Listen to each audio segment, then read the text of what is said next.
falling off. All right. There are 5 ways. There are 5 ways to prove triangles are congruent. Okay. We are going to learn 2 of them today. Okay. We are going to learn side, side, side, and side angle side. So this is page 12. Okay. So if all 3 sides of one triangle are congruent to 3 sides of a second triangle, then the triangles are going to be congruent. Okay? So, this is all marked up for us already, right? Okay? So I can say, what's my first side with just 1 dash through it? Okay, so AB, really.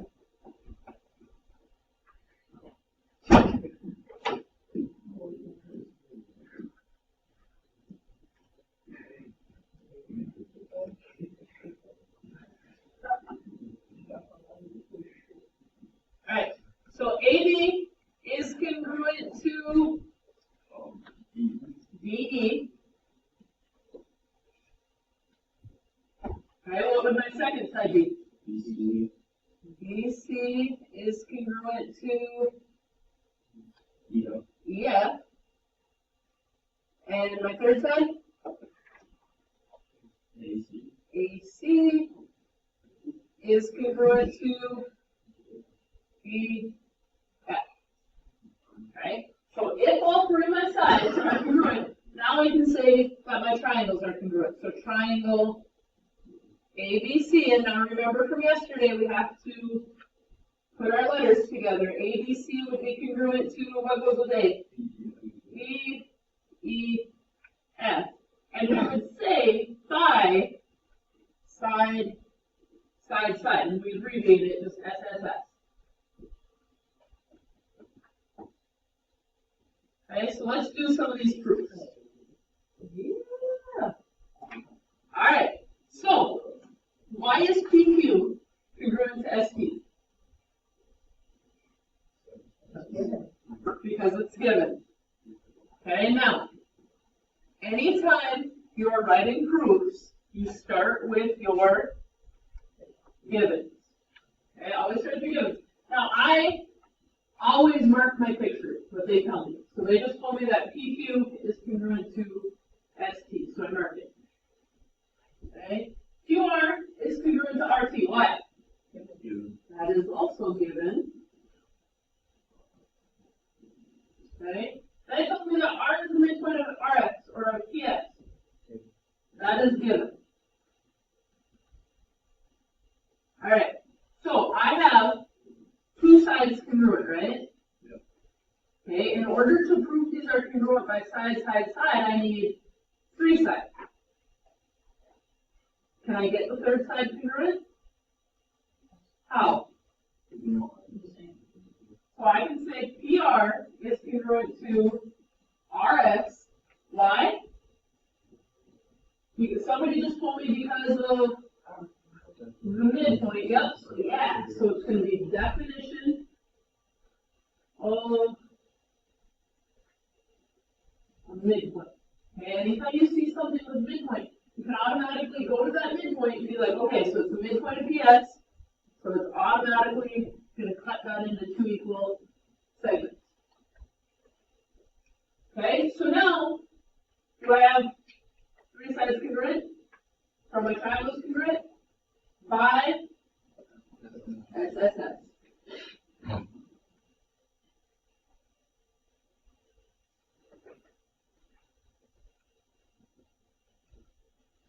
Okay. All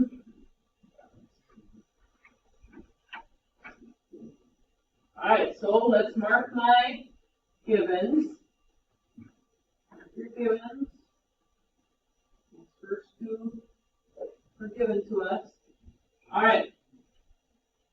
K is the midpoint of Jn. Yep, so J is the midpoint of Kn, or of K is the midpoint of Jn. Which 2, if I'm talking this line, which 2 segments are congruent? JK and KN, is that number 3? Yep. The definition of midpoint. Okay. It also says that K is the midpoint of what? Of, well, not of LM, right? So yes. So because it's the midpoint of LM, you can say that LK and LM are congruent by definition of the midpoint again. Okay, this was a given. Do I have enough info? Yep, so I can say my triangles are congruent by SS. The nice thing is that your congruency statements are usually already written right there. You don't have to worry about what goes with what, it's usually right there. So, if you look at both of the proofs that we've done before, so far, they start with the givens, right? Started with all the givens, they end with the congruency statement, and today it will either be SSS or SAS. We haven't got SAS yet. Alright, so this is what most of your proofs are going to look like on your assignment, where you have to make your own statements and your own reasons. Okay? So I'm always going to start with what statements? My givens. So AC is congruent to AB. That's given. CB is congruent to BB. That's given. Alright, so I have two sides, right? What else do I need? I need a third side. Do I have enough information in that picture to get a third side? Yes. How?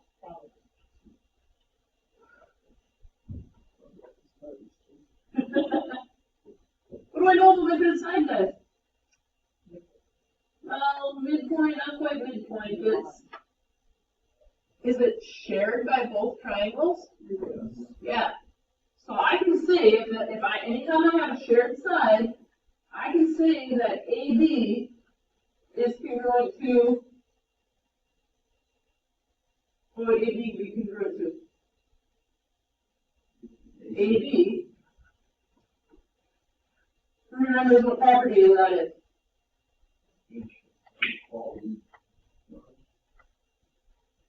Reflexive. Okay? And you'll use reflexive a lot. Anytime you see a shared side, you can automatically say through reflexive that it's congruent to itself. Now do I have all three sides? Yep. So now I can say this. Triangle ABC is congruent to triangle ABB by what? That's good. Huh? I'm pretty sure that was just a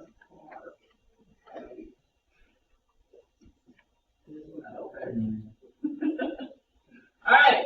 The second way that we can prove these congruent is side, angle, side. Okay. You have to be careful with side, angle, side, because it can't just be any angle. Okay, it's got to be the angle in between my two congruent sides. Okay, we call it the included angle between my two sides. So my first side is AB is congruent to DE. Okay, that's my first side. And then I want an angle. Angle B is going to be congruent to angle E. And then a second side is going to be BC is congruent to EF. Okay, so triangle ABC is congruent to triangle BEF by, this time, side, angle, side.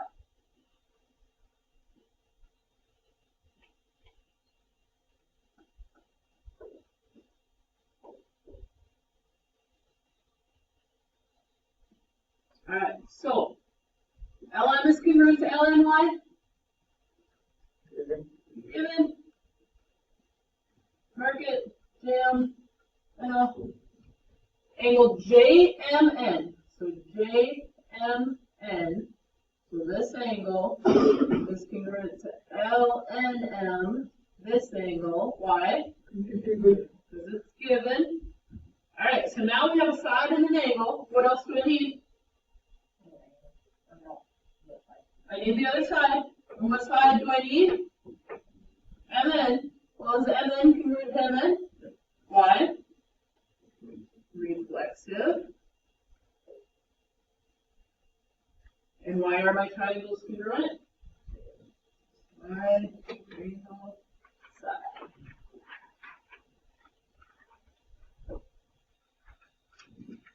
Okay. All right. Why is AB congruent to BC?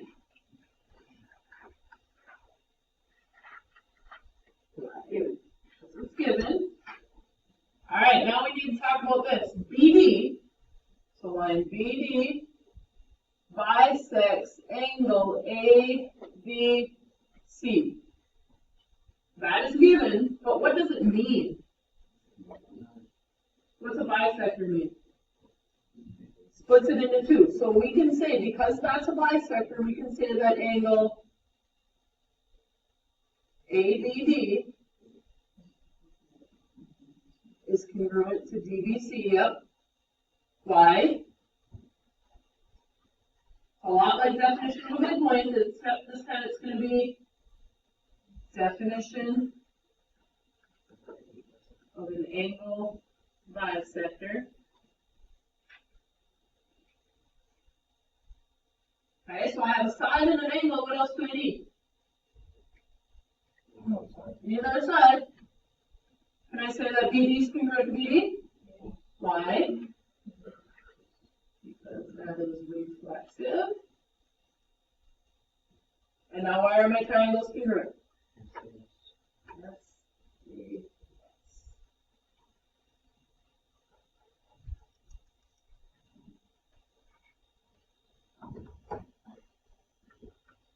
Okay, we got to do two more. And the more practice we have with this, the better we're going to be at it. Otherwise, we're going to be lost. All right, V is the midpoint of WZ and XY. All right, so it's the midpoint of WZ. So what can I say?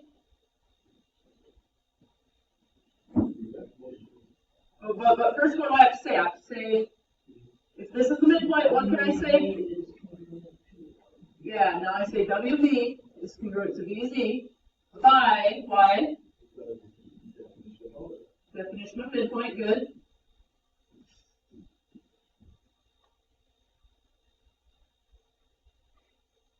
Okay, we also know that it's the midpoint of XY, so I consider that what? Well, I'm not there yet. I'm asking about this guy.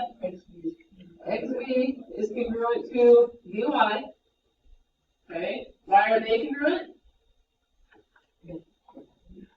Definition of a midpoint, what number is that? That's 4. Alright, so I have two sides. Right? So I either need a side or I need an angle. Can I get that third side? I don't think I can. Can I get the included angle?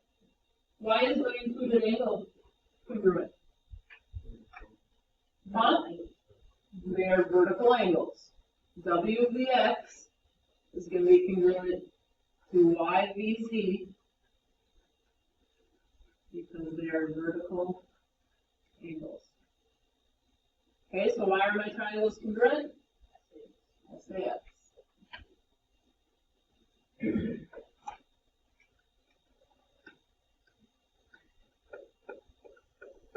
Alright, HI is congruent to GJ. What does that symbol mean in number 2? Parallel. Okay, HI is parallel to GJ. Alright, so what does parallel lines have to do with anything? Huh? Angles. Okay, so remember last chapter we learned that lines, I have corresponding angles, alternate interior angles, alternate exterior angles were all congruent, right? Okay, you're going to have to remember that. What kind of angles do I have here if these are parallel? Looks like mark that on one side.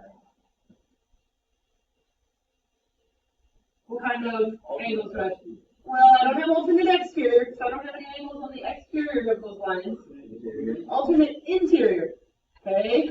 GJH is going to be congruent to IHJ by alternate interior angles. Okay, so I have a side and an angle. What else do I need? I need a side. Do I have that side? How? Reflexive property. I have a shared side. Anytime I have a shared side, you're more than likely going to use your reflexive property. And why are my angles congruent? That's it. Yep.